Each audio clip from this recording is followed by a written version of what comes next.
नमस्कार, आप देख रहे हैं डीडी न्यूज। आपके साथ मैं हूं गौरव श्रीवास्तव। तो चलिए बुलेटिन की शुरुआत करते हैं और सबसे पहले नजर डालते हैं इस वक्त की हेडलाइंस पर। भुवनेश्वर में पुलिस महानिदेशकों और महानिरीक्षकों का 59वां सम्मेलन संपन्न। प्रधानमंत्री ने कार्यप्रणाली में व्यापक सुधार और कार्यक्षमता बढ़ाने के लिए स्मार्ट पुलिसिंग का दिया मंत्र।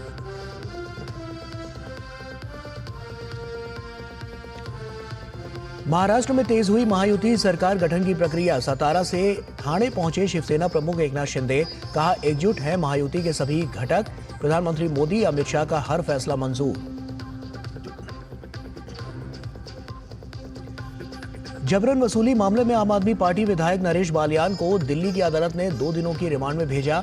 फिरौती और गैंगस्टर से सांठगांठ के गंभीर आरोप। प्रशासन की रोक के बावजूद संभल जाने पर अड़ा कांग्रेस का प्रतिनिधिमंडल। भाजपा ने राजनीतिक पर्यटन पर साधा निशाना। कड़ी सुरक्षा के बीच न्यायिक आयोग ने किया घटनास्थल का दौरा। अर्थव्यवस्था के मोर्चे पर अच्छी खबर। नवंबर में 1.82 लाख करोड़ का हुआ जीएसटी संग्रह। बीते साल के मुकाबले इस नवंबर में 8.5% की बढ़त।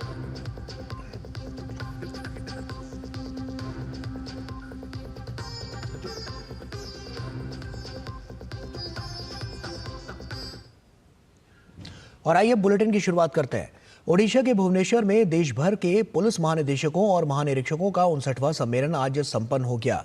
प्रधानमंत्री नरेंद्र मोदी भी इस 3 दिवसीय बैठक में शरीक हुए। बैठक को संबोधित करते हुए प्रधानमंत्री ने कार्यप्रणाली में व्यापक सुधार और कार्यक्षमता बढ़ाने के लिए स्मार्ट पुलिसिंग का मंत्र दिया। डिजिटल धोखाधड़ी, साइबर अपराध और एआई के कारण उत्पन्न चुनौतियों का जिक्र करते हुए प्रधानमंत्री ने भारत की दोहरी एआई शक्ति अर्थात आर्टिफिशियल इंटेलिजेंस और एस्पिरेशनल इंडिया को काम में लाने पर बल दिया। प्रधानमंत्री ने डिजिटल धोखाधड़ी, साइबर अपराध और एआई प्रौद्योगिकी के कारण उत्पन्न संभावित खतरों पर चिंता व्यक्त की। पीएम ने सामाजिक और पारिवारिक संबंधों पर डीप फेक के दुष्प्रभावों को विशेष रूप से रेखांकित किया। कांस्टेबलरी के कार्यभार को कम करने के लिए प्रधानमंत्री ने तकनीक के उपयोग का आह्वान किया। पुलिस आधुनिकीकरण पर बल देते हुए पीएम ने खुद को विकसित भारत के दृष्टिकोण के अनुरूप ढालने को कहा। सम्मेलन में कई महत्वपूर्ण मुद्दों पर मंथन किया गया, जिनमें आतंकवाद, वामपंथी उग्रवाद, साइबर अपराध, आर्थिक सुरक्षा, आव्रजन, तटीय सुरक्षा और नार्को तस्करी सहित राष्ट्रीय सुरक्षा से जुड़ी चुनौतियां शामिल हैं। और बीते दिनों यूपी के संभल में हुई हिंसा के बाद अब आज वहां न्यायिक आयोग की वहां पर जांच करने पहुंचा और आयोग ने घटनास्थल का गहन निरीक्षण किया तो मस्जिद के बाहर और अंदर का जायजा भी लिया। और इस मामले पर एएसआई ने भी अदालत में हलफनामा दायर किया और कहा है कि उसे मस्जिद में जाने में दिक्कत होती है। संभल के मुद्दे पर आज भी दिन भर राजनीतिक बयानबाजी जारी रही तो यूपी सरकार ने कानून व्यवस्था को हर हाल में बनाए रखने की प्रतिबद्धता जताई है। संभल में हुए बवाल के सवालों का उत्तर जानने के लिए न्यायिक जांच आयोग की टीम रविवार की सुबह घटना स्थल पर पहुंची। हिंसा के कारणों का पता लगाने के लिए 3 सदस्यीय दल ने जामा मस्जिद सहित उन सभी स्थानों का गहन निरीक्षण किया जहां घटना हुई थी। टीम ने मस्जिद के बाहर और अंदर की स्थिति का जायजा लिया। जांच टीम ये जानने की कोशिश करेगी कि हिंसा अचानक हुई, सुनियोजित थी या कोई षड्यंत्र। संभल हिंसा की जांच के लिए हाई कोर्ट के रिटायर्ड जज की अध्यक्षता में 3 सदस्यीय टीम बनाई गई है। जांच आयोग जो शासन के द्वारा गठित है उसमें माननीय अध्यक्ष और माननीय सदस्य, उनका जो हमें बताया गया जिस हिसाब से शेड्यूल और उसके हिसाब से हमने उसका प्रबंध किया था, उनका मूल उद्देश्य था जो जहाँ पे ये उपद्रव कारित हुआ उस पूरे एरिया का भ्रमण करना, उसको विजिट करना, और उन्होंने वैसा किया। जो घटना थी जिस जगह पे खास तौर पे सबसे ज्यादा उपद्रव हुआ था उस एरिया को भी देखा और स्ट्रक्चर का भी भ्रमण किया। इस बीच संभल जामा मस्जिद को लेकर पुरातत्व विभाग ने अदालत में एक हलफनामा दाखिल किया है। एएसआई ने मस्जिद कमेटी पर गंभीर आरोप लगाए हैं। एएसआई ने कहा कि मस्जिद के निरीक्षण के दौरान उन्हें अक्सर कठिनाइयों का सामना करना पड़ा है। जिला प्रशासन की मदद से ही मस्जिद का निरीक्षण संभव हो पाया है। एएसआई ने अपना प्रतिवाद पत्र दाखिल कर दिया है। समय समय पर जो एएसआई इंस्पेक्शन के लिए जो तथाकथित मस्जिद है वहाँ पर जाती थी तो मैनेजमेंट कमेटी जो है वहाँ उसके और स्थानीय निवासी जो हैं वो एएसआई को सर्वे नहीं करने देती थी। उधर संभल हिंसा को लेकर सियासत भी रुकने का नाम नहीं ले रही है। सपा संभल की घटना को लेकर भाजपा और यूपी सरकार को लगातार घेरने का प्रयास कर रही है, तो वहीं सरकार का कहना है कि जांच में सब साफ हो जाएगा कि दंगे के पीछे किसका हाथ है और दोषियों के खिलाफ कड़ी कार्रवाई की जाएगी। ये भारतीय जनता पार्टी देखिए विकास कुछ कर नहीं रही है और केवल अपराधियों को सुरक्षा दे करके ये दंगे और फसाद कराने का काम कर रही है। संभल के जो भी दोषी हैं, जो भी गुनाहगार हैं, उनके खिलाफ कानून के तहत कड़ी कार्रवाई होगी और निष्पक्ष जांच होगी। न्यायिक जांच की रिपोर्ट आने दीजिए और माननीय न्यायालय के जो भी आदेश होंगे उनका हम सम्मान करते हुए आगे बढ़ेंगे। बता दें कि सुप्रीम कोर्ट ने 29 नवंबर को संभल ट्रायल कोर्ट से कहा कि शाही जामा मस्जिद के खिलाफ मुकदमे में तब तक आगे न बढ़ाया जाए जब तक कि मस्जिद कमेटी द्वारा सर्वेक्षण आदेश के खिलाफ दायर याचिका इलाहाबाद हाई कोर्ट में सूचीबद्ध नहीं हो जाती है। गौरतलब है कि जामा मस्जिद के पूर्व में हरिहर मंदिर होने के दावे से संबंधित वाद पर कोर्ट ने सर्वे के निर्देश दिए थे। कोर्ट कमिश्नर की टीम ने 19 नवंबर को पहला और 24 नवंबर को दूसरी बार जामा मस्जिद का सर्वे किया था। 24 नवंबर रविवार को सर्वे के दौरान हिंसा भड़क गई थी, जिसमें कई लोगों की जान चली गई थी। Bureau report, DD news. केंद्रीय मंत्री गिरिराज सिंह ने कांग्रेस पर जोरदार हमला बोला है। उन्होंने कहा है कि कांग्रेस को बांग्लादेश से ज्यादा संभल की चिंता है। उन्होंने कहा कि राहुल गांधी संभल जाएंगे, लेकिन बांग्लादेश में हिंदू उत्पीड़न पर चुप है। आज पाकिस्तान में अब हिंदू बचे नहीं। अगर उस समय बाबा साहेब अम्बेडकर की बात मान ली गई होती, सारे मुसलमानों को पाकिस्तान जो ज्वाइंट पाकिस्तान था और सारे हिंदू को हिंदुस्तान भेज दिया गया होता, तो आज न पाकिस्तान की चर्चा अब होती नहीं और बांग्लादेश में हिंदुओं की दुर्दशा नहीं होती। आज राहुल गांधी की जुबान बांग्लादेश के हिंदुओं पर नहीं, वो 2 तारीख को कहाँ जाएंगे? संभल जाएंगे पॉलिटिकल टूरिज्म करने। कांग्रेस वोट बैंक की राजनीति करती है, प्रो इस्लाम उनको वोट दिखता है मुसलमानों के साथ, इसीलिए वो संभल जा रहे हैं। और किसी ऐसे हिंदुओं के ऊपर अगर होता है तो वहाँ इनकी जुबान नहीं खुलती। उत्तराखंड के उत्तरकाशी में स्थित मस्जिद विवाद को लेकर आज एक महापंचायत आयोजित की गई। रामलीला मैदान में आयोजित इस महापंचायत में कई हिंदू संगठनों के नेता पहुंचे। महापंचायत में अवैध मस्जिदों और मज़ारों को लेकर चिंता जताई गई। हैदराबाद से पहुंचे विधायक टी राजा ने कहा कि देवभूमि में अवैध मस्जिद और मज़ार क्यों बनाई जा रही है। कई ऐसे क्षेत्र में लैंड जिहाद हो रहा है, इनलीगल रूप से मस्जिदें बन रही है, मज़ारें बन रही है। तो आज उत्तराखंड का हिंदू पूछ रहा है कि अवैध मज़ारें हमारे इस देवभूमि में क्यों? हमारे मुख्यमंत्री जी से हम निवेदन करते हैं कि आप सर्वे करवाइए कि कितनी इनलीगल मज़ारें बनी हुई है, कितनी इनलीगल मस्जिदें बनी हुई है। कई ऐसे क्षेत्र में आम आदमी पार्टी के विधायक नरेश बालियान को गैंगस्टर के साथ मिलकर दिल्ली में वसूली रैकेट चलाने के मामले में गिरफ्तार किया गया है। अदालत ने बालियान को 2 दिन की पुलिस हिरासत में भेज दिया है। इस मामले में जहां दिल्ली पुलिस को कई महत्वपूर्ण सबूत मिले हैं, तो इस मामले में दिल्ली की राजनीति भी गर्मा गई है। बीजेपी ने अरविंद केजरीवाल और आम आदमी पार्टी को घेरा है। दिल्ली में चुनाव के महज कुछ महीने ही बचे हैं। ऐसे में खुद बेदाग और ईमानदार बताने वाली पार्टी के विधायक की गिरफ्तारी से न सिर्फ आम आदमी पार्टी बैकफुट पर है, बल्कि यहां की सियासत भी गरमाई हुई है। दिल्ली पुलिस द्वारा शनिवार को गिरफ्तार किए गए नरेश बालियान को कोर्ट में पेश किया गया और उसके बाद पुलिस हिरासत में भेज दिया गया है। नरेश बालियान पर गैंगस्टरों के साथ मिलकर दिल्ली में वसूली रैकेट चलाने का आरोप है। अन्वेषण में नंदू की आवाज़ की पुष्टि की जा रही है और नरेश बालियान के नंद साथ की इस रिकॉर्डिंग से संबंधित एक्सटॉर्शन से आ रही उगाही के अलावा क्या और भी किसी तरह के संबंध हैं और गतिविधियों में किस तरह से संबंधित है, इसका पता लगाया जाना, जिसके लिए प्रोफेशनल अन्वेषण जारी है।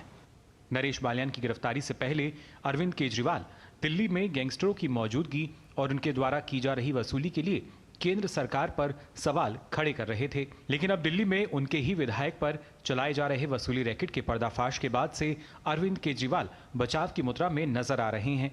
तो उनके ऊपर फेंके गए पानी के मुद्दे पर भी वो राजनीतिक षड्यंत्र की बात कह रहे हैं। इस मुद्दे पर भाजपा ने केजरीवाल पर पलटवार किया है और केजरीवाल पर सुर्खियों में बने रहने के लिए इस प्रकार की हरकतें करने का आरोप लगाया है।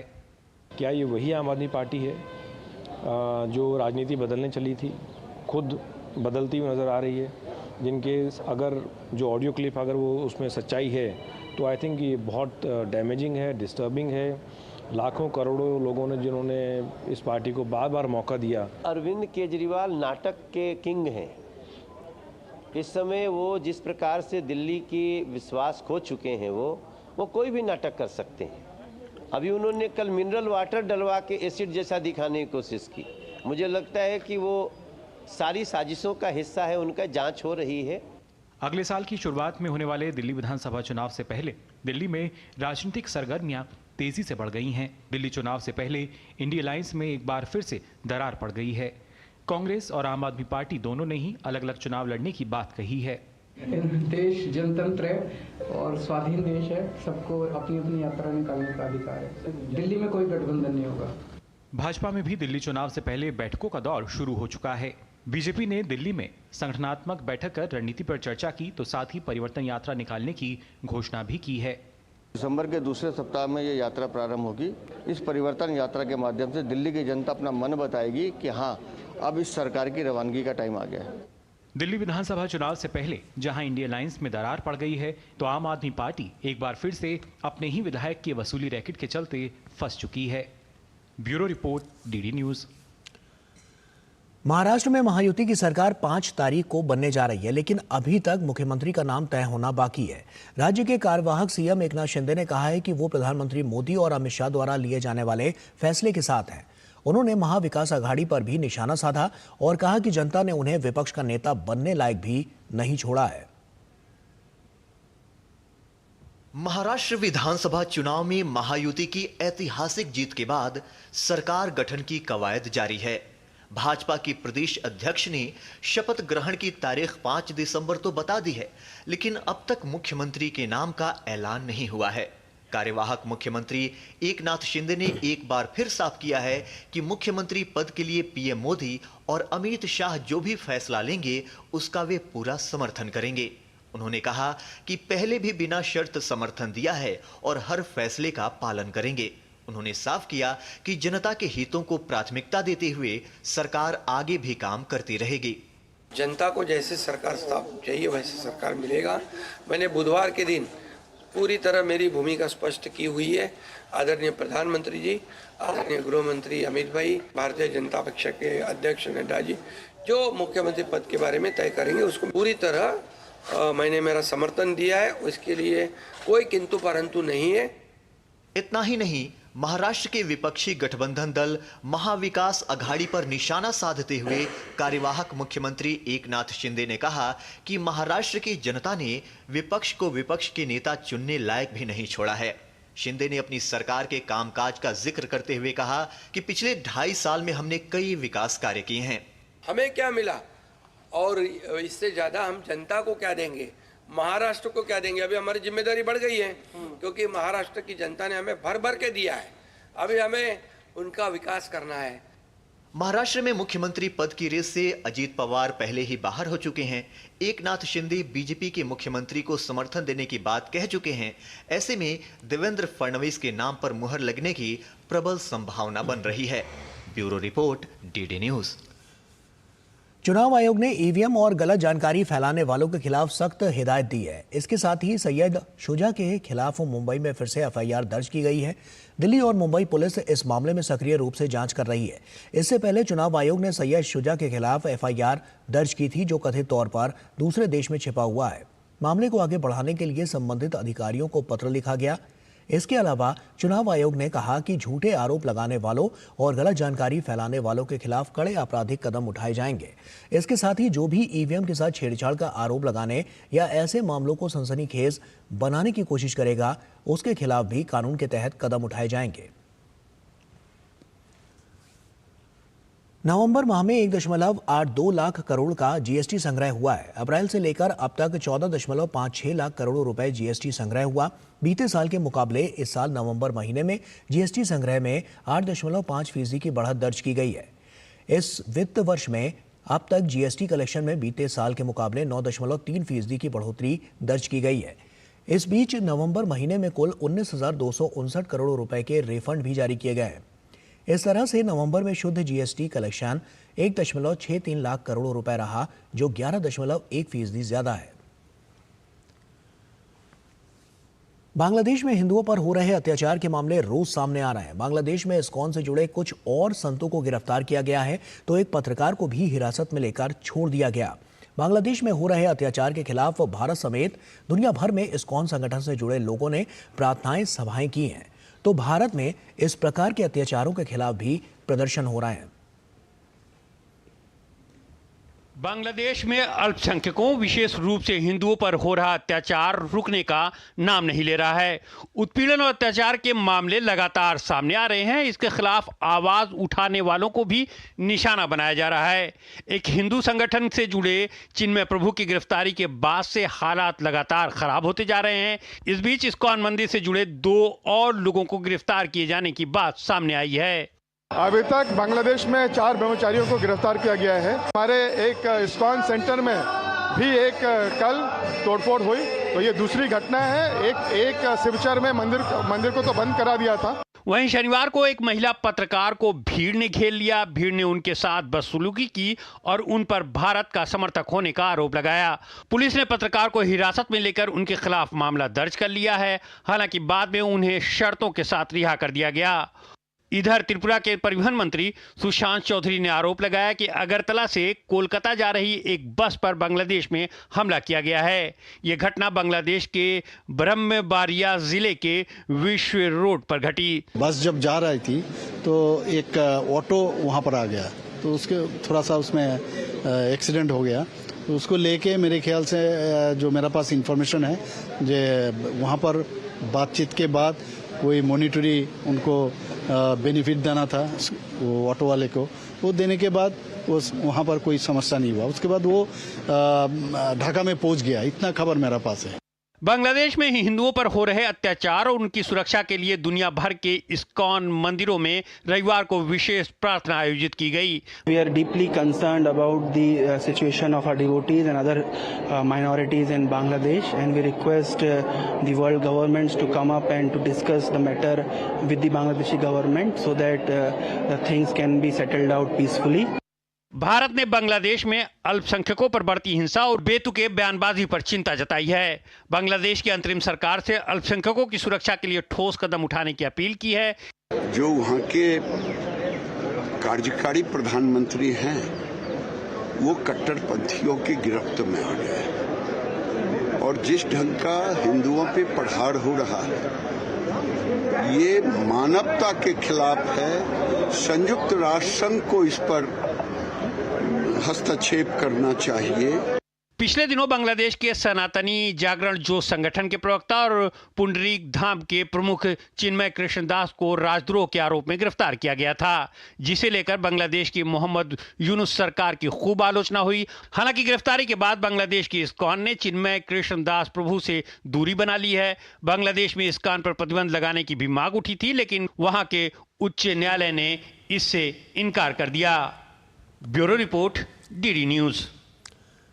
बांग्लादेश में शांति स्थापना एवं सद्भावना के लिए आज इस्कॉन द्वारिका में श्री श्री रुक्मणी द्वारिकाधीश मंदिर में शांति एवं प्रार्थना सभा का आयोजन हुआ।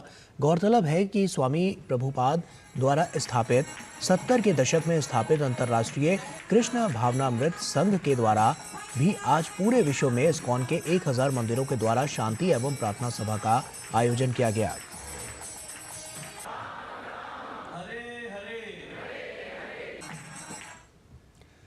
बांग्लादेश में हिंदुओं और अल्पसंख्यकों पर हो रहे अत्याचारों को लेकर मथुरा में प्रार्थना सभा आयोजित की। सभा में बांग्लादेश में शांति स्थापना एवं सद्भावना के लिए भक्तों ने पूजा अर्चना, मंत्र जाप और कीर्तन किया।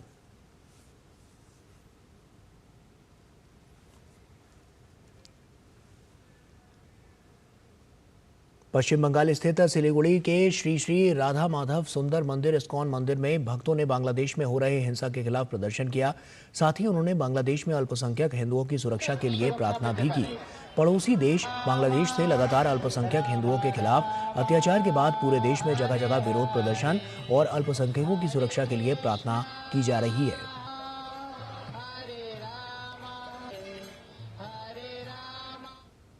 राष्ट्रीय स्वयंसेवक संघ के सरसंघ चालक डॉक्टर मोहन भागवत ने घटती जनसंख्या पर चिंता जताई है और उन्होंने कहा है कि जनसंख्या वृद्धि दर में गिरावट समाज के लिए ठीक नहीं है।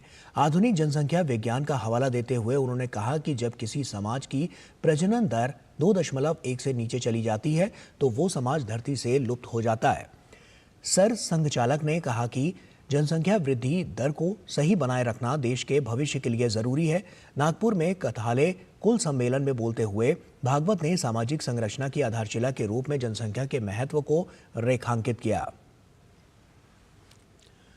रविवार को उपराष्ट्रपति जगदीप धनखड़ भारतीय प्रौद्योगिकी संस्थान कानपुर पहुंचे, जहां उपराष्ट्रपति ने भारत के विकास में नवाचार की भूमिका विषय पर आईआईटी कानपुर के छात्रों को संबोधित किया। संबोधन के दौरान उपराष्ट्रपति ने कहा कि इतिहास गवाह है कि किसी भी देश का विकास बिना पढ़ाई के नहीं हुआ है। कार्यक्रम में उपराष्ट्रपति जगदीप धनखड़ के साथ उत्तर प्रदेश की राज्यपाल आनंदीबेन पटेल, विधानसभा अध्यक्ष सतीश महाना और इंस्टीट्यूट के निदेशक मानिंद अग्रवाल भी मौजूद रहे।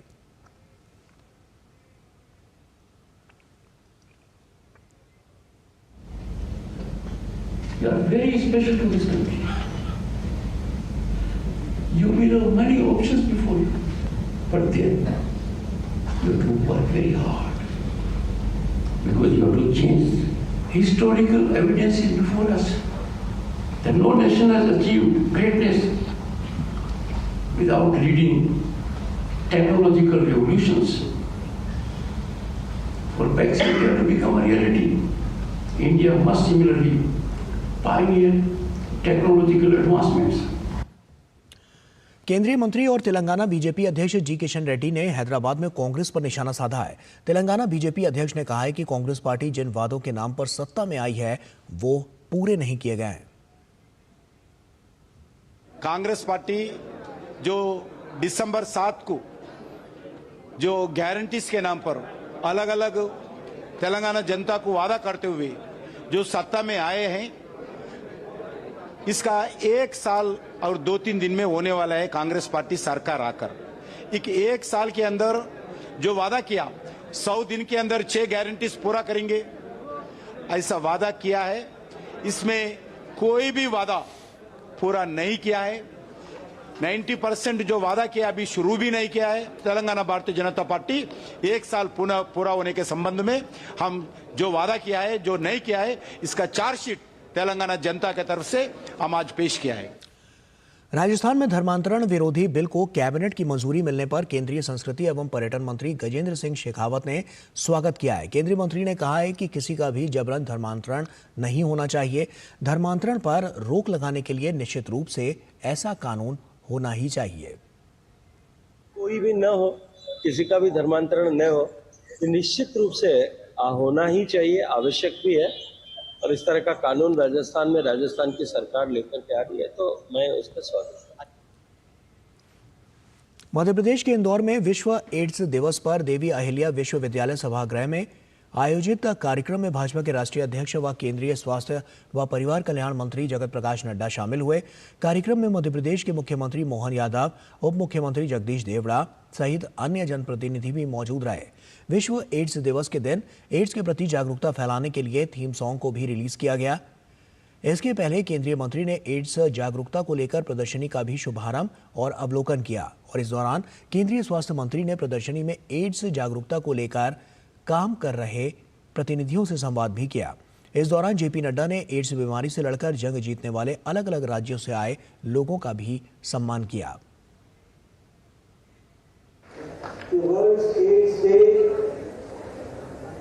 एक तरीके से एचआईवी को, एड्स को और उसके खिलाफ जो जंग चल रही है उसको डेडिकेट और रीडेडिकेट करने का दिवस है। और इसके साथ साथ ये रीट्रेट करने का है फिर से लोगों को बताने का है कि एड्स की रोकथाम के लिए हम सब लोग समर्पित हैं और आज के दिन हम अपने आप को नई उत्साह, ऊर्जा, स्फूर्ति लेकर एड्स के रोकथाम में अपने आप को लगाएंगे। इसका देश के समर्पण के लिए यह दिन हमको ध्यान में रखना चाहिए। भारत में HIV संक्रमण के नए मामलों की बात की जाए तो इसमें सालाना करीब 44% की गिरावट दर्ज की गई है, जबकि इसी दौरान वैश्विक स्तर पर यह गिरावट 39% रही है। और ये संभव हुआ है सरकार की बेहतर नीति, रणनीति और जागरूकता कार्यक्रम से। ये हैं मोना बलानी। मोना बीते 25 साल से HIV वायरस से संक्रमित हैं। HIV संक्रमण की जानकारी के बाद भी मोना घबराई नहीं और अपना इलाज कराया। नतीजा, आज मोना आम आदमी की तरह बेहतर जीवन जी रही हैं। हम जब अपना जीवन अंधेरे में जी रहे थे, तभी एक रोशनी की किरण दिखी जब सरकार ने ये दवाइयाँ फ्री शुरू की, निशुल्क शुरू की। अब वो निशुल्क उपचार लेकर हज़ारों लाखों लोग अपनी ज़िंदगी अच्छे से जी रहे हैं। 2017 में वायरल लोड के लिए राष्ट्रीय नीति लेकर आया। अब हमें पता चल सकता है कि हमारे शरीर में वायरस की संख्या कितनी है।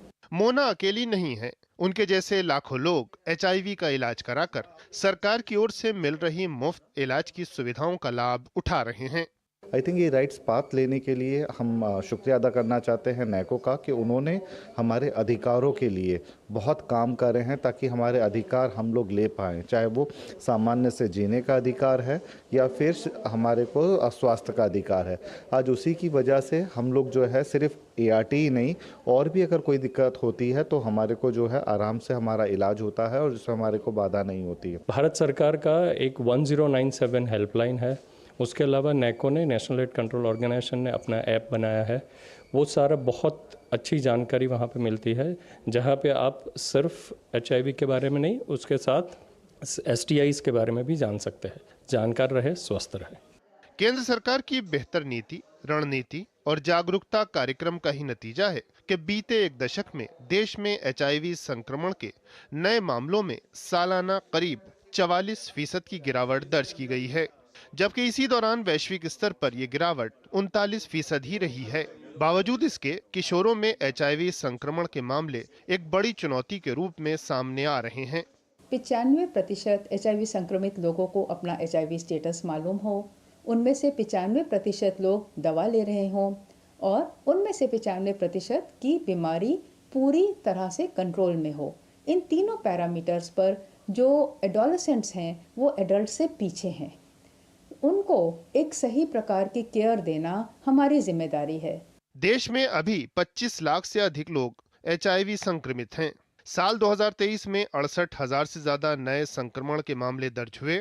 HIV संक्रमण का सबसे बड़ा जरिया इंजेक्शन से लिया गया ड्रग्स है। जाहिर है जागरूकता और बचाव से ही HIV एड्स से बचा जा सकता है। नितेंद्र सिंह की रिपोर्ट, DD न्यूज। और वहीं हिमाचल प्रदेश भाजपा ने राज्य की मौजूदा कांग्रेस सरकार के खिलाफ 7 दिसंबर से अपना अभियान शुरू करने का ऐलान किया है। ये जानकारी सिरमौर जिला भाजपा अध्यक्ष विनय गुप्ता ने नाहन में पत्रकारों से बातचीत के दौरान दी। उन्होंने कहा कि मौजूदा सरकार हर मोर्चे पर विफल रही है और इस सरकार ने प्रदेश की जनता से जो भी वायदे किए थे, सरकार उन्हें पूरा नहीं कर पाई है। भाजपा जिला अध्यक्ष ने आगे कहा कि प्रदेश सरकार केंद्र सरकार पर आपदा के समय आर्थिक मदद न करने का आरोप लगाती आ रही है, जबकि सरकार द्वारा अपने चाहतों को आपदा का पैसा पहुंचाया गया, जिन्हें आपदा से किसी तरह का कोई नुकसान भी नहीं हुआ था। भाजपा प्रदेश भर में सरकार के खिलाफ सड़कों पर उतरने की तैयारी में है। आज डिपुओं में राशन गायब है, सीमेंट के रेट महंगे हो गए हैं। मेरा ये कहना कि हर मोर्चे पे ये फेल सरकार जो है, उसके खिलाफ भारतीय जनता पार्टी का कार्यकर्ता सड़कों पे उतरेगा। 7 तारीख से लेके अगले 3-4 दिन तक लगातार हर जिला में इस सरकार के खिलाफ भारतीय जनता पार्टी का कार्यकर्ता प्रदर्शन करने जा रहा है। भारतीय रेलवे अपने यात्रियों को स्वच्छ और उच्च गुणवत्ता वाले बेडरोल उपलब्ध कराने के लिए प्रतिबद्ध है। उत्तर रेलवे के एसी कोचों में यात्रियों को साफ चादर, तकिया और कंबल प्रदान किए जाते हैं।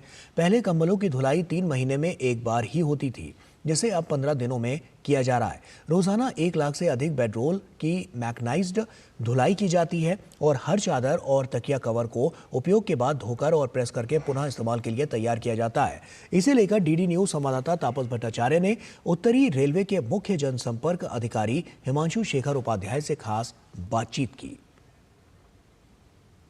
क्या आपको पता है भारतीय रेलवेज में जो कपड़ा है, जो लिनन है, उसको कैसे धोया जाता है? बहुत बार बात की जाती है कि साफ नहीं है, सुथरा नहीं है, लेकिन आज हम पहुंच चुके हैं पता करने के लिए कि किस तरीके से इतनी बड़े रेलवेज में सफाई अभियान होता है, किस तरीके से साफ किया जाता है लिनन को, उसका जो कपड़ा है उसको साफ किया जाता है। आप देख सकते हैं मेरे पीछे इतना बड़ा एक इनका ये काम है, होता है, यहाँ पे सफाई होती है, पूरा वॉशिंग होता है, पूरा का पूरा एक सिस्टम है उनका प्लेस। और बात करने के लिए खुद मेरे साथ इस वक्त मौजूद है CPR नॉर्दर्न रेलवेज के सर। सबसे पहले तो ये बताइए कि इतना बड़ा हम देख पा रहे हैं ये सिस्टम है प्लेस, यहाँ पे कितना क्वांटिटी इस वक्त आप लोग सफाई करते हैं एक दिन में?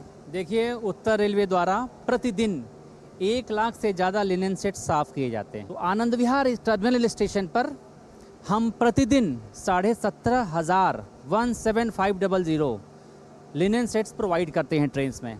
हम देख पा रहे हैं यहाँ पे state of the art machines भी लगाई गई है। यहाँ पे वॉशर कम एक्सट्रैक्टर है, सुखाने की मशीन है, प्रेस का भी मशीन है। थोड़ा सा डिटेल में बताइए कि ये जो पूरा सिस्टम है ये कितना टाइम लगता है एक लिनन को साफ होने? देखिए, सिर्फ धुलाई में उसमें 40 मिनट का समय लगता है। इसके बाद ड्राइंग होती है, ड्राइंग होने के बाद उनको आयरनिंग किया जाता है, प्रेस किया जाता है, इस्त्री किया जाता है। इस्त्री करने के बाद वाइटोमीटर पर टेस्ट किया जाता है उनकी वाइटनेस को। वाइटोमीटर बहुत इंपॉर्टेंट है, क्यों इंपॉर्टेंट है सर बताइए कि कितना उसका पैमाना है? देखिए, मेहनत का फल है वाइटोमीटर। तो जैसे हम लिनन साफ कर रहे हैं तो लिनन में सफाई कितनी हो पाई है ये वाइटोमीटर बताता है। पूरा का पूरा प्रोसेस है इन लोगों का, सफाई से पहले पिक से लेने से, जो ट्रेन से लेना, उसके बाद यहाँ पे आके पूरी ये सफाई है, ये पूरा का पूरा जो सिस्टम है ये उन्होंने लगा के रखा है। State of the art system है पूरे देश में, नॉर्दर्न रेलवेज में ये सारी सिस्टम, ये प्रक्रिया जारी है। आनंद विहार में है, निजामुद्दीन में है, और कोशिश की जा रही है कि इस जो पूरा सिस्टम है इसको और बढ़ाया जाए जिससे कि लोगों को सहूलियत मिले। वो कोशिश करती है कि किस अच्छे से अच्छे तरीके से एक जगह से दूसरी जगह पे लेके जाया जा सकता है। क्या आप मोहित के साथ मैं तापस भट्टाचार्य, दूरदर्शन समाचार, दिल्ली। दिल्ली विकास प्राधिकरण द्वारा आयोजित दिल्ली आवास अधिकार स्कीम में प्रधानमंत्री अनधिकृत कॉलोनियों पर एकल खिड़की शिविर को पहले दिन ही हजारों लोगों ने इन शिविरों में आकर स्कीम से संबंधित समस्याओं का समाधान करवाया। पहले दिन 414 नए आवेदन पंजीकरण किए गए, जबकि 411 लंबित आवेदनों में कमियों को दूर किया गया। कुल मिलाकर 113 आवेदन अनुमोदित किए गए और विभिन्न अनधिकृत कॉलोनियों में 83 हस्तांतरण विलेख और प्राधिकार स्लिप निष्पादित की गई। उपराज्यपाल ने स्वयं श्याम विहार नजफगढ़ स्थित शिविर स्थल का दौरा किया और शिविर में दी गई विभिन्न सेवाओं के बारे में लाभार्थियों से बातचीत की। इस अवसर पर उपराज्यपाल VK सक्सेना ने 40 लाभार्थियों को स्वामित्व प्रमाण पत्र भी वितरित किए। उन्होंने DDA को सभी लंबित 62,000 आवेदनों को शीघ्र निपटाने और नए आवेदनों का मिशन मोड में निपटान करने का भी निर्देश दिया, ताकि अधिकतम लोगों को इसका लाभ मिल सके। दिल्ली में अनाधिकृत कॉलोनी में रह रहे लोगों के लिए रविवार PM उदय योजना पर कार्य शुरू होने की खुशी लेकर आया। ये योजना दिल्ली में तकरीबन 1 महीने चलेगी, लेकिन दिल्ली के उपराज्यपाल का कहना है कि अगर जरूरत पड़ी तो इसके समय को बढ़ाया भी जा सकता है। रविवार को नजफगढ़ में इस बाबत हुए कार्यक्रम में VK सक्सेना ने कुल 40 लोगों को उनकी प्रॉपर्टी का मालिकाना हक दिया। 1 महीने के लिए ऑलरेडी ऑर्डर है, अगर ज़रूरत पड़ेगी तो उसको एक्सटेंड करें। अभी हम लोगों ने 40 लोगों को दिए हैं और आप देख रहे हैं कितनी भीड़ है। बहुत सारों की जो समस्या हल हो गई है, जैसे जैसे हल होती जा रही है उसको प्रिंट करके उनको फाइल में लगाकर उनको देते चले जा रहे हैं। इस समय दिल्ली में कुल 1731 अनाधिकृत कॉलोनियां हैं। PM उदय योजना में कार्यरत कार्यकर्ताओं का कहना है कि उनका अनुमान है कि आने वाले दिनों में उन्हें तकरीबन 40 से 50 लाख तक का आवेदन मिल सकते हैं। हालांकि उन्होंने इस योजना के लिए अपने प्रयासों का भी जिक्र किया। पीएम उदय योजना के तहत प्रधानमंत्री जी ने डीडीए से जो रजिस्ट्री का योजना खुलवाया है वो फ्री में रजिस्ट्री हो रहा है, किसी को 1 रुपये नहीं लग रहे। और उसी का आज एलजी साहब आए हैं उद्घाटन करने के लिए और करीबन 40-50 लोग हैं जिनका रजिस्ट्री हो चुका है। उसका डॉक्यूमेंट एलजी साहब उन्हें हाथों देंगे। एप्लीकेंट है उसकी जो कॉपी है, पैन कार्ड है, आधार कार्ड है, तमाम जो प्रक्रिया हो तो उसको लोड करते हैं। लोड करने के बाद देखो 1 महीना का प्रोसेस होता है जिसमें ये डिफिशिएंसी बताते हैं कि आपकी फाइल में क्या कमी है। फिर एप्लीकेंट उसको रिमूव कराने के लिए दोबारा उसको जवाब देता है। तो लंबा प्रोसेस चल रहा था, उस प्रोसेस को कम करने के लिए इस तरह से 62,000 फाइल जो पेंडिंग था वर्षों से, उसके लिए डीडीएस में एलजी साहब का आदेश आया। रविवार को कुल 40 लोगों को उपराज्यपाल ने प्रॉपर्टी के कागजात दिए, जिस पर लोगों ने खुशी जाहिर की। हमने पहले पोर्टल पे अपलोड किए डॉक्यूमेंट, पहले अपलोड करने के बाद वो सर्वे हुआ, सर्वे होने के बाद डीडीए का रिप्रेजेंटेटिव आया और उन्होंने इन कंफर्म किया। फिर हमारा जो डॉक्यूमेंटेशन कार्रवाई हुई, जो डिफिशिएंसी आती रही, डिफिशिएंसी को हम क्लियर करते रहे, फिर आती रही डिफिशिएंसी क्लियर करते रहे। और यहाँ ये कैंप लगा तो इससे हमें और सुविधा हो गई, तो हमारा काम जल्दी से जल्दी हो गया। दिल्ली में अनाधिकृत कॉलोनी एक बड़ी समस्या है। दिल्ली में सभी पार्टियों के नेता इन्हें प्रॉपर्टी को लीगल करने का आश्वासन तो देते हैं, परंतु वर्षों से ये समस्या ज्यों की त्यों है। अब पीएम उदय योजना से इन लोगों में उम्मीद की एक नई किरण जगी है। Vikramjit Singh, DD news, Delhi. और चक्रवात फेंजल के असर से तमिलनाडु और पुडुचेरी समेत कई तटीय इलाके अभी भी प्रभावित हैं। इन सभी इलाकों में भारी बारिश से सामान्य जनजीवन खासा प्रभावित हुआ है। हालांकि लैंडफॉल के बाद फेंजल कमजोर पड़ गया है, लेकिन अभी भी कई इलाकों में इसके असर से बारिश से बाढ़ जैसे हालात बने हुए हैं। राहत और बचाव कार्य तेजी से जारी है। चक्रवात फेंजल अब कमजोर पड़ता जा रहा है। हालांकि इसकी दस्तक के साथ हुई तेज बारिश ने तमिलनाडु और पुदुचेरी के उत्तर तटीय क्षेत्र को बुरी तरह से भिगो दिया। सड़कों पर बाढ़ जैसे हालात पैदा हो गए। मौसम विभाग के मुताबिक चक्रवात फेंजल ने रविवार को सुबह करीब 2 बजे कराईकल और महाबलीपुरम के बीच तमिलनाडु तट को पार करते हुए जमीन पर दस्तक देने की प्रक्रिया पूरी कर ली। जमीन पर दस्तक देने के बाद चक्रवात फेंजल के पश्चिम दक्षिण पश्चिम की ओर बढ़ने और धीरे धीरे कमजोर होकर गहरे दबाव में तब्दील होने का अनुमान है। Rainfall activity is likely to continue at moderate intensity with at many places or south coast Andhra Pradesh and at few places or north coast Andhra Pradesh, and we have forecasted for heavy rains also at Kakinada, Annam, Konaseema districts of north coast Andhra Pradesh and Nellore of south coast Andhra Pradesh. Heavy rains at 1 or 2 places during the next 24 hours. चक्रवात फेंजल के कारण हुई बारिश के चलते कई इलाकों में जलभराव हो गया। पानी इतना ज्यादा था कि सड़क पर खड़ी गाड़ियां डूब गईं। बाढ़ के पानी में फंसे लोगों को निकालने के लिए बचाव दल नावों का इस्तेमाल कर रहे हैं। राहत और बचाव अभियान में भारतीय सेना ने भी मोर्चा संभाला और फंसे लोगों को सुरक्षित स्थानों पर पहुंचाया। पुदुचेरी के उपराज्यपाल के कैलाश नाथन ने कृष्णानगर में बारिश से प्रभावित इलाकों का दौरा किया। उपराज्यपाल ने राष्ट्रीय आपदा प्रतिक्रिया बल के काम का भी निरीक्षण किया और अधिकारियों से बारिश के कारण क्षेत्र में पैदा हुए हालात की जानकारी ली।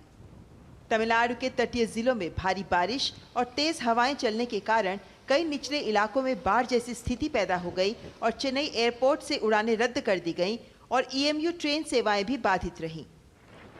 कुडालोर में बाढ़ वाले इलाके में स्थानीय निवासी फंस गए, जिसके बाद एनडीआरएफ और भारतीय सेना की टीम पहुंची और लोगों को बचाया।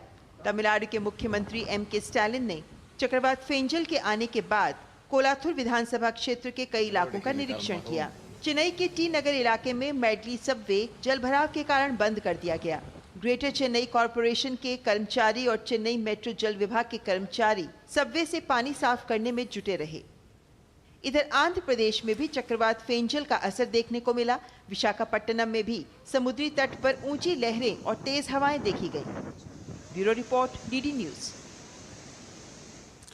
2 और 3 दिसंबर 1984 की दरमियानी रात मध्य प्रदेश की राजधानी भोपाल में हुई दुनिया की सबसे बड़ी त्रासदी भोपाल गैस त्रासदी को 40 साल पूरे हो गए हैं। भोपाल गैस त्रासदी इतिहास की सबसे घातक औद्योगिक प्रदूषण आपदाओं में से एक थी।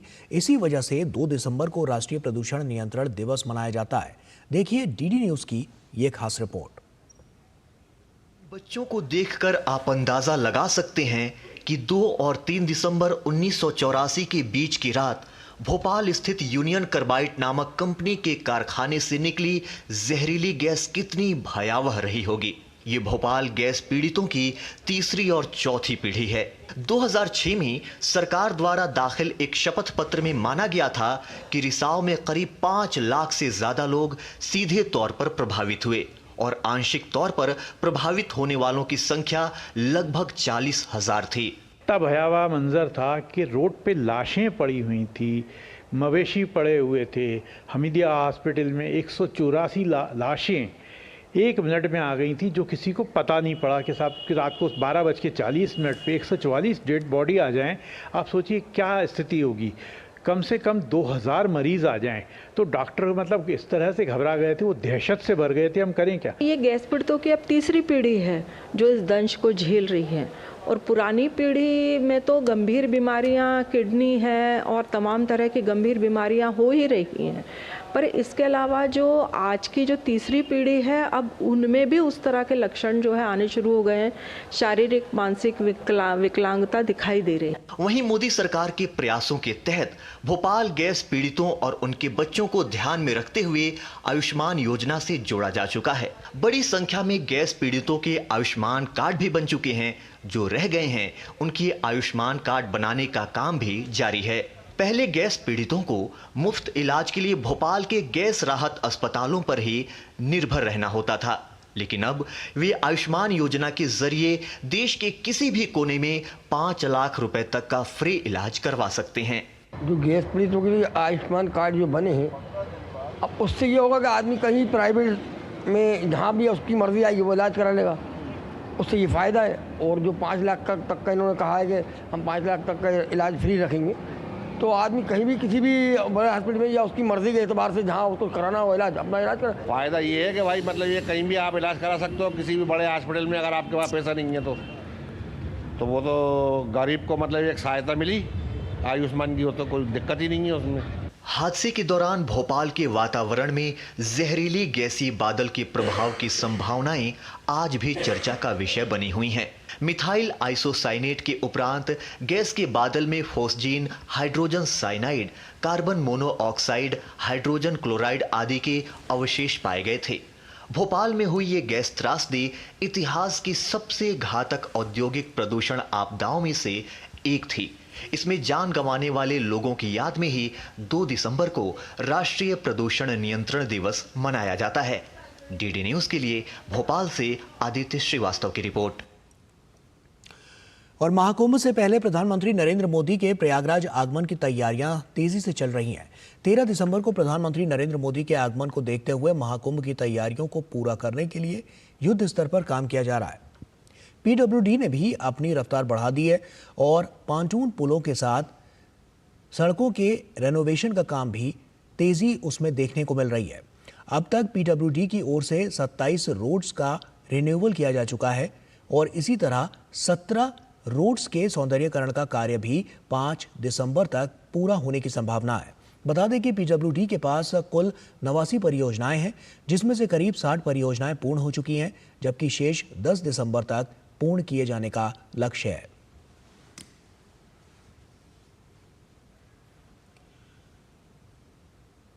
हिमाचल प्रदेश में सिरमौर जिला का गिरिपार इलाके में बूढ़ी दिवाली धूमधाम के साथ मनाई जा रही है। पारंपरिक तरीके से मनाई जाने वाली बूढ़ी दिवाली का मशाल यात्रा के साथ आगाज हुआ। गिरिपार के कई इलाकों में बूढ़ी दिवाली का ये पर्व 2 से 3 दिनों तक मनाया जाता है। बूढ़ी दिवाली पर राज्य के कई गांवों में मशाल यात्रा निकाली गई, जिसमें बड़ी संख्या में लोग शामिल हुए। गांव के मंदिर परिसर से शुरू होने वाली ये मशाल यात्रा पूरे गांव की परिक्रमा कर वापस मंदिर परिसर में लौटती है। क्षेत्र के लोगों ने बताया कि मशाल यात्रा के दौरान क्षेत्र की खुशहाली की कामना की जाती है और ये परंपरा सदियों से चली आ रही है।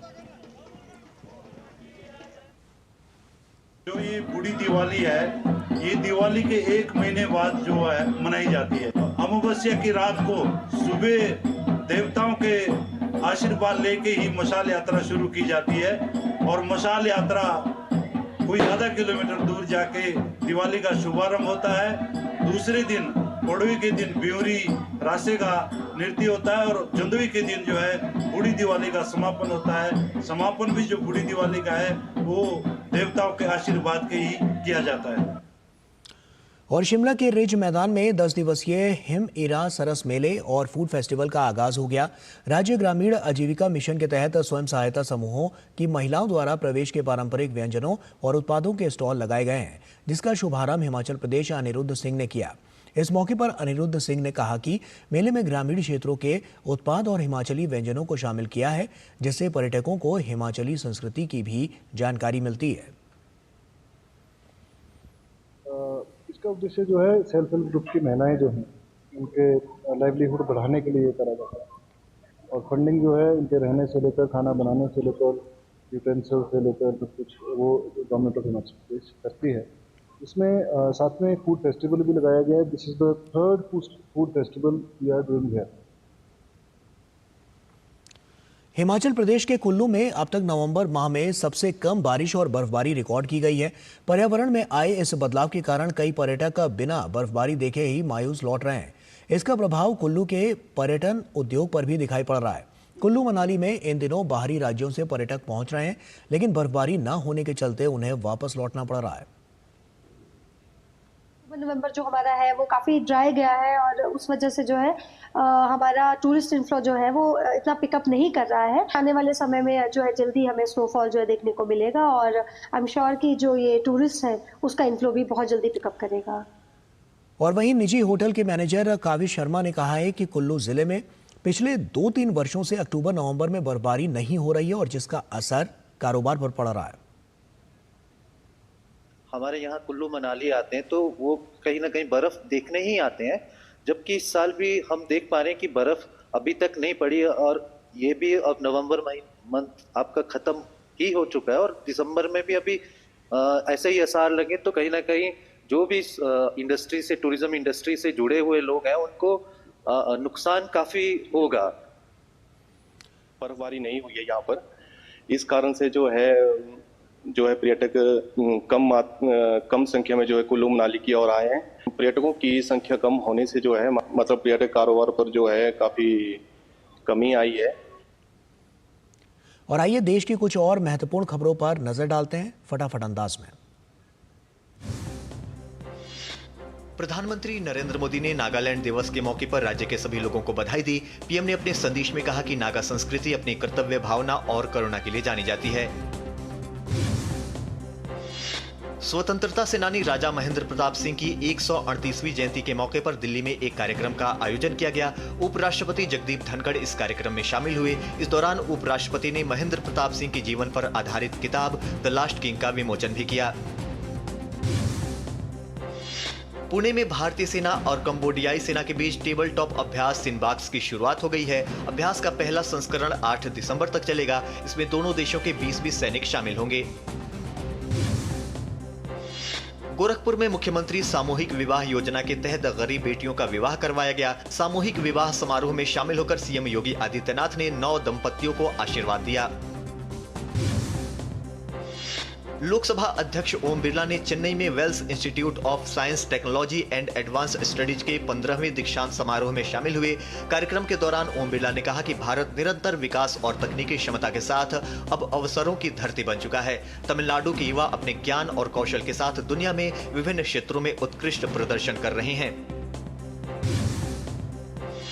ओडिशा में विश्व प्रसिद्ध कोणार्क फेस्टिवल का आगाज हो गया है। 5 दिसंबर तक चलने वाले इस महोत्सव के दौरान सैकड़ों कलाकार अपनी बेहतरीन कलाओं को प्रदर्शित करेंगे। और खेल की खबरों का रुख करें तो लक्ष्य सेन ने सैयद मोदी इंटरनेशनल बैडमिंटन प्रतियोगिता का पुरुष एकल खिताब जीत लिया है। आज खेले गए फाइनल में लक्ष्य सेन ने सिंगापुर के जिया हेंग जेसन को 21-6, 21-7 से मात दी। लक्ष्य सेन ने सैयद मोदी इंडिया इंटरनेशनल का पुरुष एकल खिताब जीतने पर खुशी जताई। उन्होंने कहा कि अब वे आने वाली प्रतियोगिताओं की तैयारी पर ध्यान देंगे। बहुत अच्छा लग रहा है जीत के यहाँ पे कि आगे अभी नेक्स्ट ईयर जो टूर्नामेंट आएंगे मैं चाहूँगा कि मैं उनमें अच्छा करूँ और अभी से लेके अगले साल तक थोड़ा टाइम है, थोड़ा ऑफ टाइम मिलेगा ट्रेनिंग के लिए। प्रसार भारती के चेयरमैन नवनीत सहगल ने कहा है कि सैयद मोदी इंडिया इंटरनेशनल भारतीय बैडमिंटन खिलाड़ियों के लिए एक अच्छा अवसर है। यहां सभी खिलाड़ियों को अपनी प्रतिभा दिखाने का अवसर मिलता है।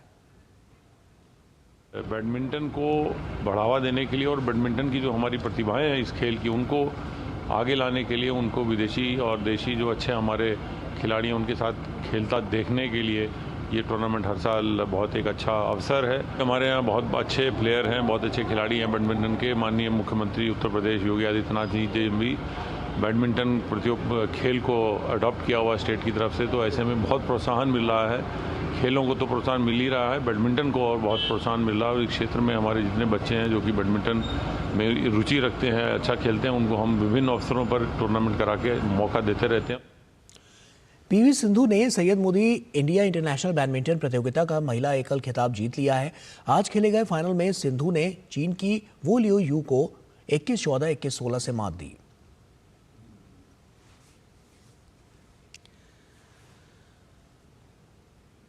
त्रिसा जॉली और गायत्री गोपीचंद की जोड़ी ने Syed Modi international badminton tournament का महिला युगल खिताब जीत लिया है। आज खेले गए फाइनल में भारतीय जोड़ी ने चीन की जोड़ी को 21-18, 21-11 से मात दी। और सिंगापुर में खेली जा रही विश्व शतरंज चैंपियनशिप में आज भारत के डी गुकेश और चीन के डिंग लेरेन के बीच छठे दौर का मैच भी ड्रॉ रहा। इस प्रतियोगिता में दोनों खिलाड़ियों के बीच कड़ी टक्कर देखने को मिल रही है। 14 राउंड के मैच में 6 राउंड होने के बाद दोनों खिलाड़ी बराबरी पर हैं। प्रतियोगिता का पहला मैच लेरेन ने जीता था, दूसरा दौर ड्रॉ रहा था और वहीं तीसरे दौर में गुकेश ने लीरेन को मात दी थी। चौथा, पांचवा और छठा दौर ड्रॉ रहा। 2 दिसंबर से 8 दिसंबर तक भारत और श्रीलंका के बीच खेली जाने वाली 5 मैचों की बधिर एक दिवसीय क्रिकेट श्रृंखला के पूर्व दोनों ही टीमें अभ्यास में जुटी हुई हैं। अभ्यास सत्र का जायजा लिया हमारे संवाददाता शरद मुदगुल ने। 2 दिसंबर से 8 दिसंबर के बीच भारत और श्रीलंका टीम के बीच होने वाली एक दिवसीय टूर्नामेंट के 5 मैचों के लिए दोनों ही टीमें यहां अभ्यास में जुटी हुई हैं। इस पर और अधिक जानकारी के लिए हमारे साथ हैं भारतीय बधिर क्रिकेट टीम से जुड़े हुए कुछ सदस्य। हमारे साथ हैं भारतीय बधिर क्रिकेट टीम के कोच देवदत्त जी। उनसे जानते हैं कि ट्रेनिंग किस प्रकार से चल रही है। हमारी ट्रेनिंग बहुत ही अच्छी है और हमारा जो टीम में 2-3 बच्चों को नया मौका दिया है हमने, और अच्छे बच्चे हैं जो अभी नेक्स्ट जो बिहार में जो 24 स्टेटों के बीच में जो टूर्नामेंट हुआ था उसमें से जो अच्छे बच्चों ने परफॉर्मेंस की थी हमने उसको इंडियन टीम में रखा और हमारी टीम इससे बेटर कर रही है। पीछे ही सीरीज हम इंग्लैंड से भी जीत के आए हैं, तो आई होप हम कोशिश करेंगे कि श्रीलंका से भी 5-0 से ये टूर्नामेंट जीतें। हमारी जो टीम है, हमारा टीम कॉम्बिनेशन बहुत ही अच्छा है और हमने लगातार इनके साथ 7 दिन का कैंप रखा है जिसमें हमारे फिजियो आरिफ खान और हमारे ट्रेनर मोहम्मद इमरान दोनों ने लगातार टीम के साथ जुड़ के बहुत मेहनत करी है और साथ में हमने 2 प्रैक्टिस मैच भी खेले हैं जिसमें हमारी टीम का परफॉर्मेंस बहुत अच्छा रहा है और आगे भी हम अच्छा करेंगे और मुझे आशा है कि हम 5-0 से ये सीरीज जीतेंगे। भारतीय क्रिकेट टीम है जो यहाँ भारत की सरजमी पर ही हम श्रीलंका का स्वागत करते हैं, उसमें हमें कोई परेशानी, लेकिन हमारी टीम काफ़ी मजबूत है और यहाँ पर जो भी सभी खिलाड़ियों का सिलेक्शन किया गया है, नेशनल लेवल पर जिन्होंने अच्छा प्रदर्शन किया था उनका सिलेक्शन हुआ है और यहाँ 5 मैचों की श्रृंखला रखी गई है। उम्मीद करते हैं कि हम सारे लोग फिट होंगे और हमारा जो स्टाफ है, कोचिंग स्टाफ, उसने काफ़ी अच्छी ट्रेनिंग दी है और हम सभी आत्मविश्वास से भरे हुए हैं तथा इंडियन डेफ क्रिकेट एसोसिएशन का बहुत बड़ा सहयोग है जिसमें प्रेसिडेंट का भी बहुत बड़ा सहयोग। हम यूके से भी जीत कर आए हैं और यहाँ भी हमें वो अपने सब कुछ याद है। टीम पूरा आत्मविश्वास से भरी है और पूरा सीरीज भी हम ही जीतेंगे। हम भारत में आने के बाद काफ़ी अच्छा अनुभव कर रहे हैं। आज सुबह से हमारा यहाँ अभ्यास सत्र रखा गया है, यहाँ हम पिच का मुआयना कर रहे हैं किस प्रकार की पिच है और उम्मीद करते हैं हम यहाँ की सरजमी पर आने के बाद भी हम यहाँ से विजयी होकर जाएंगे और भारतीय टीम को हरा के यहाँ से जाएंगे। दोनों ही टीमें अपनी अपनी जीत की उम्मीदें लगाए हुए हैं, लेकिन जीतेगी तो टीम वही जो अच्छा प्रदर्शन करेगी और जो दिन पर पूरा फोकस करेगी। लेकिन उम्मीद करते हैं कि भारतीय सरजमी पे आई श्रीलंका की टीम, यहाँ उनका स्वागत तो है लेकिन हम चाहते हैं कि हमारी इंडियन क्रिकेट टीम यहाँ से विजयी होकर आगे बढ़े। कैमरा पर्सन गिरीश के साथ मैं शरद मुदगल, DD न्यूज़, दिल्ली। और देश के सार्वजनिक प्रसारक प्रसार भारती ने OTT प्लेटफॉर्म के क्षेत्र में कदम रखते हुए हाल ही में वेव्स की शुरुआत की है। ये डिजिटल मीडिया और OTT दर्शकों को एक संपूर्ण इंफोटेनमेंट इकोसिस्टम देता है। अगर आपको भी चाहिए फ्री में शानदार कंटेंट तो आज ही डाउनलोड करें। QR कोड के जरिए भी वेव्स ऐप डाउनलोड कर सकते हैं।